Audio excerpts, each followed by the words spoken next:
حضرت عبداللہ بن عمر رضی اللہ تعالی عنہما اس کے راوی ہیں، وہ بیان کرتے ہیں کہ نبی کریم صلی اللہ علیہ وسلم نے فرمایا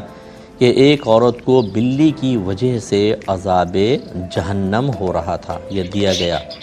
اور اس کی وجہ یہ تھی کہ اس نے بلی کو باندھ کر رکھا حتیٰ کہ وہ بھوک سے مر گئی۔ تو جب وہ داخل کی گئی تو سرکار فرماتے ہیں کہ دوزخ کے فرشتے نے اس عورت سے یہ کہا کہ تم نے اس بلی کو باندھ کے رکھا، نہ تم نے خود کھانا دیا، نہ اس کو چھوڑ دیا کہ وہ چوہے وغیرہ کھا کر گزارا کرتی،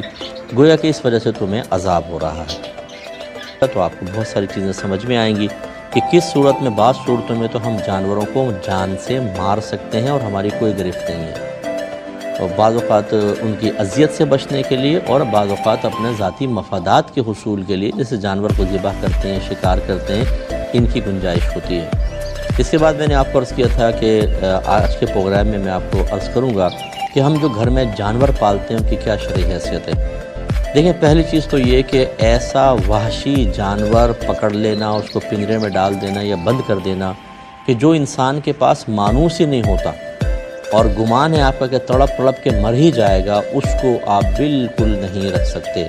جیسے کوا ہے، اگر کوے کو آپ پکڑ کے رکھ لیں، اگر بہت چھوٹا بچہ ہو تو شاید وہ مانوس ہو جائے، شاید،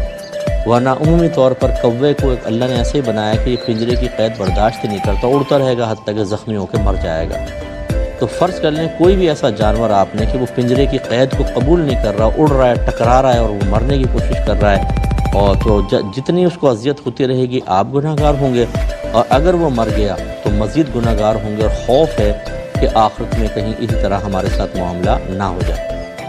تو ایسے وحشی جانوروں کو تو پال ہی نہیں سکتے۔ دوسرا یہ ہوتا ہے کہ کیج برڈز ہوتے ہیں بعض اوقات جو پنجرے میں رہنے کے عادی ہوتے ہیں، جیسے آسٹریلین ہوتے ہیں یا گرین پیرٹ ہوتے ہیں اور لبڑ وغیرہ ہوتے ہیں، یعنی طوطوں کی اقسام، چڑیوں کی اقسام،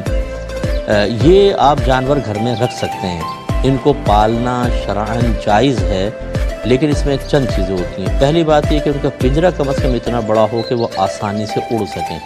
کیونکہ اللہ نے پرندوں کو بازو دیے ہیں، وہ اڑ کے خوش ہوتے ہیں۔ آزمانا چاہیں تو آپ دیکھیں کہ پہلے آپ یہ جو بجری طوطے وغیرہ ہوتے ہیں ان کو چھوٹے سے پنجرے میں رکھ دیں کہ اڑنے کی جگہ ہی نہیں ہے، یہ اداس سے بیٹھے ہوں گے اور بالکل بیچارے ایسے، تھوڑا بہت وہ جالی میں چپکے گا پھر آ جائے گا، لیکن ان کو بڑی جگہ چاہیے، اور آپ تھوڑا بڑے پنجرے میں ڈال دیں، پھر ان کی شوخیاں دیکھیں آپ کے کیسے اڑتے ہیں، اتنے خوش ہو جاتے ہیں، اور ان کی چہچہاہٹ سے آپ ان کی قلبی خوشی کا اندازہ کر سکتے ہیں۔ تو اتنے چھوٹے پنجرے میں ڈال دینا، بعض لوگ کبوتر پالتے ہیں، ایسے موٹے موٹے کبوتر ہوں گے اتنا سا دڑبا کہ بیچارہ وہ کبوتر نر جو ہے وہ گٹروں کر کے گھوم ہی نہیں سکتا صحیح، کبھی دم ٹکر